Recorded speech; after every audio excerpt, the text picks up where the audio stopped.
Hello everyone! කොහොමද ඔයාලට? මම Naduni. Colombo law faculty first year student කෙනෙක්.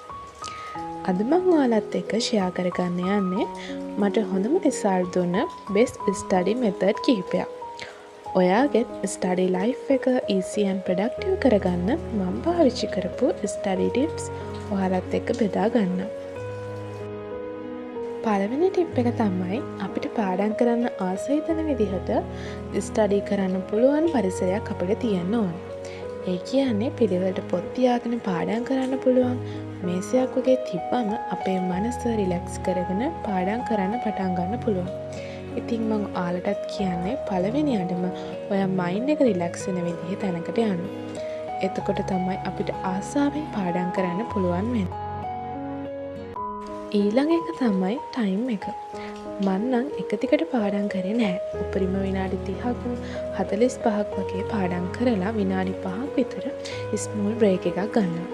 ඒකෙදි මනස සැහැල්ලු වෙන සින්දුවක් අහනවා. එතකොට අපේ මනස සැහැල්ලු වෙලා පාඩම් කරන එක හොඳ විදිහට අපිට කරගන්න පුළුවන් වෙනවා.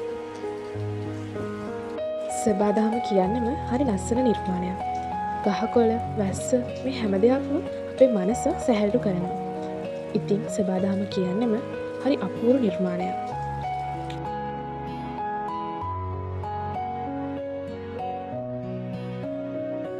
ඒ වගේම තමයි ගොඩක් අය කරන වැරැද්දක් එක්සෑම් එකක් ලං වෙනකම්ම ඉන්නව පාඩම් කරන්න.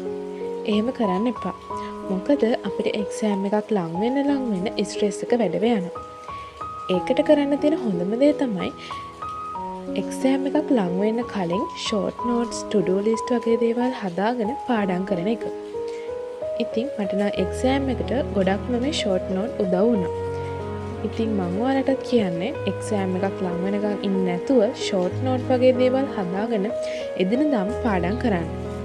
ඊළඟට වැදගත් මෙතඩ් එකක් තමයි අපි පාඩම් කරන ඒවා ශබ්ද නගලා කියවන එක.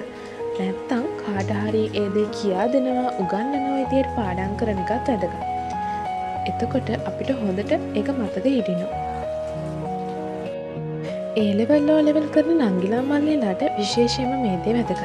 ඒ තමයි පාස් පේපර්ස් කරන එක.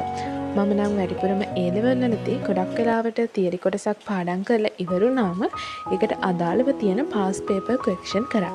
එතකොට අපිට ඒ තියරි කොටස නැවත මතක තියෙනවා. වගේම එක්සෑම් එකට සූදානම් වීමකුත් එතනින් වෙනවා. මොකද ගොඩක් අය කරන වැරද්දක් නෙමේ එක්සෑම් ලං වෙනකම්ම ඉන්නවා පාස් පේපර්ස් කරන්න. ඉතින් ඒ වැරද්ද කරන්න එපා. හොඳම දේ තියරි කොටස් පාඩම් කරලා ඒකට අදාළව එදිනෙදාම පාඩම් කරන වෙලාවට පාස් පේපර්ස් කරන එක. තවත් වැදගත් දෙයක් තමයි අපේ සබ්ජෙක්ට් වල තියෙන මේ නිර්වචන වගේ ඒවා අපිට ඉක්මනට අමතක වෙනවා. ඉතින් ඒකට කරන්න පුළුවන් හොඳම දෙයක් තමයි අපිට ඒවා වැඩිපුර පේන තැනකින් ලියලා තියාගෙන පාඩම් කරන එක. මට මේ හැම මෙතඩ් එකක් වගේම මගේ එක්සෑම් එක ගොඩදා ගන්න ගොඩක් උදව් වුණා. ඉතින් හොඳම දේ තමයි ඔයාලත් නෝට් ගොඩ ගහ ගන්න නොදී එදිනදාම ෂෝට් නෝට් හදාගෙන පාඩම් කරලා එක්සෑම් ලං වෙද්දී පාස් පේපර්ස් කරන එක. මේ තමයි මම එක්සෑම් ගොඩදා ගන්න භාවිතා කරපු මෙතඩ්ස්. ඉතින් ඔයාලටත් පුළුවන් මේ මෙතඩ් පාවිච්චි කරලා ඔයාලගේ එක්සෑම් එක ගොඩදා ගන්න. ඉතින් මේ වීඩියෝ එකට ලයික් කරන්න, ෂෙයා කරන්න, සබ්ස්ක්‍රයිබ් කරන්නත් අමතක කරන්න එපා. එහෙනම් ගිහින් එන්නම්. බයි.